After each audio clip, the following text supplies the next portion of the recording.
تأثير السوشيال ميديا في عصرنا ده بالمقارنة بعصرنا بتاع زمان.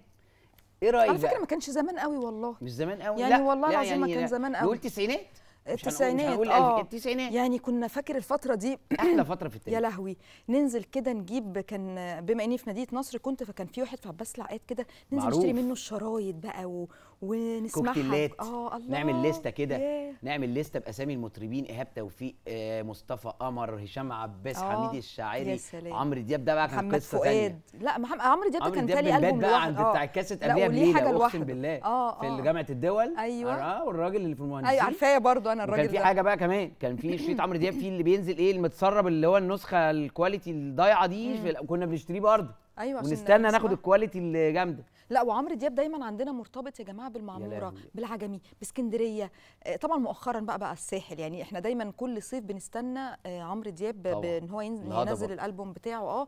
وفي الساحل بقى نقعد نسمع الاغاني ودايما. لا، ده الساحل ده متاخر. مؤخرا انا بكلمك بقى في حته بقى ايه. انا حضرت مره زمان حفله للهضبه في السندباد. ايوه وانا ملاهي كمان. السندباد. ايه ده، ازاي ما شفتكش؟ كنت راكب البساط.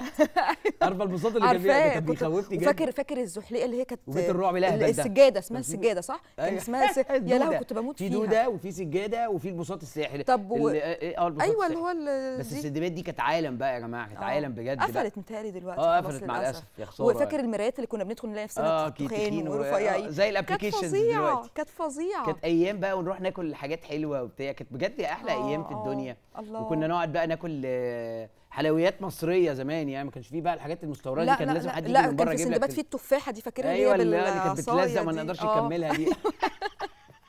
لا اي حاجه بجد كانت زمان كان بيبقى لها طعم، كان بيبقى لها كده رونق. يعني هرجع تاني حتى للاغاني، الحفلات احنا كنا ياه حفله للهضبه، حفله لهشام عباس. انا افتكر كان في احدى القرى كانت بس والله كان برضو مش بدري يعني، مش من قوي يعني، مش بعيد قوي. كانت في احدى القرى. كانت القريه دي معروفه انها دايما بتعمل حفلات هشام عباس وايهاب توفيق وعمرو دياب. في المسرح الروماني؟ لا مش في المسرح الروماني، لا قبلها بشويه. 1 و2 و3 و4 كان فيها. اكيد عرفتها يعني. ايوه خلاص يا ابني دعايه يعني معروفه.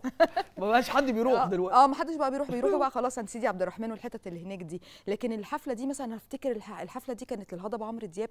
وكنت رايحه اول مره هعترف الاعتراف ده، كنت رايحه من ورا بابايا، عشان انا بابايا كان عندنا مواعيد في البيت الساعه 10:30 بالليل. بعد 10:30 يعني ما تدخليش البيت يعني.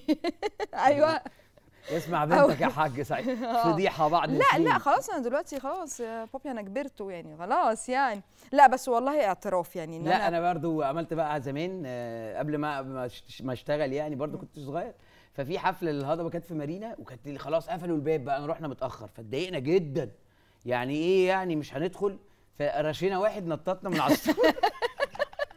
وايه بقى؟ نططنا من على السور، بقينا على الستيج بقى. لا خلاص بقينا على الستيج شايفين ظهر. لا يا هضبه ظهرك، واحنا بنصور مع ظهره وبتاع. لا كانت ايام حلوه بقى، والمعموره ونأجر عجل. ايوه يا لهوي على الذكريات الحلوه. العجل، انا طبعا بما اني ما كنتش بعرف اركب عجل، فكنت بركب العجل دايما.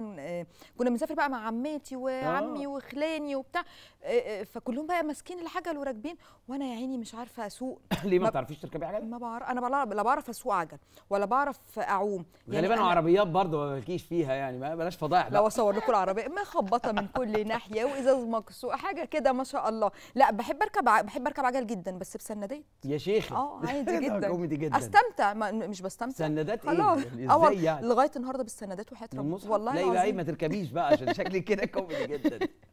حاجه مهزأه جدا. لا بس كنت بقى في فقره حسن الاسمر.